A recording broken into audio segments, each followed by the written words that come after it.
তামোলদা লগ পালোঁ তামোলদা আপোনাৰ এইবাৰ বিহু কেনেকুৱা গ'ল বিহু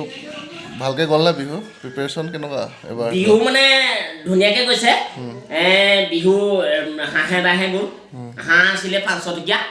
কোমোৰা আছিলে 100 টকীয়া তাৰপিছতে ফুলকবি বন্ধাকবি গেছ ফৰ্মৰ কাৰণে ৰাতি আনিছিলোঁ জলকীয়া ভাজি তাৰপিছত বেঙেনা ফ্ৰাই আছিলে লিজ্জত পাপৰ ইজ্জত ৰাখিছিলে তাৰপৰা ঢেলাঘৰত 75জনী গাভৰু ছোৱালীয়ে পিঠা ইণ্টাৰভিউ পাতিছিলে তাৰপিছত 16জনী বোৱাৰীয়ে চিচি কেমেৰাত বন্দী হৈছিলে পিঠা চিঠা বনোৱা লাই শাকৰ ঠাৰিয়ে গাহৰিয়ে এনেকৈ কিবা এটা চাটনি বনাইছিলে তাৰপিছত আৰু প্ৰদৰ্শনী ৰাতি বাঞ্চাৰ নাম হৈছিলে আৰু ভীষ্ম বিষয়লৈ কিছুমান আলোচনা হৈছিলে তাত কীৰ্তন ঘোষাও চলিছিলে তাৰপিছত উকি কেইটামান মাৰিছিলে তাৰপৰা হুচকি বান্দিটো কোনোবাই খাইছে কোনোবাই নাই খোৱা পথাৰৰ চোতালৰ ডিজে গৈ চোতাললৈ মেজি গুচি আহিলে পথাৰৰ পৰা সেইটো দুখ লাগিছে তাৰপিছত গাখীৰ কোনো সুবিধা দিয়া নাই মাংসই দুদিনৰ আগতে জগটো আহিছে ফ্ৰিজত ইতিমধ্যে বেয়া লাগিছে গাখীৰ কানিবলৈ পাইছে যে মোক কোনো চোৱা নাই গুৰে কৈছে 80 টকা যদিও মোক কোৱা নাই পিঠাতে দিছিলে পিঠা ইতিমধ্যে কোনো ল'ৰা ছোৱালীয়ে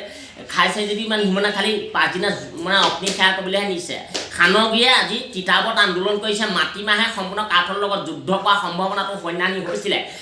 তেতিয়া কিন্তু গাহৰিয়ে সম্পূৰ্ণ ৰেষ্টথলীৰ লগত বিলাহীৰ লগত তৰ্কতকৈ ব্ৰইলাৰ লগত যুঁজ কৰিছে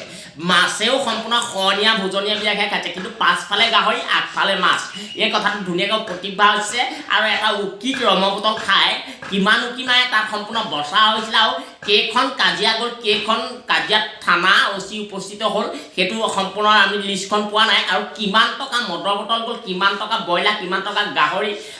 আমি সেই লিষ্টখন বনাই আপোনালোকক দিম আৰু 72জনী গাভৰু ছোৱালীয়ে সম্পূৰ্ণ বহুতকেইজন ডেকা লগ হৃদয় মৰম দিব পাৰিলে নমস্কাৰ মানে এবাৰ বিহু আপোনাৰ ফটাফটি একদম ফটাফটি 23 লাখ মজা আৰু এইটো ভিডিঅ' মই আপলোড কৰিম আপলোড কৰি দিওঁ লেটিঙত দিওঁ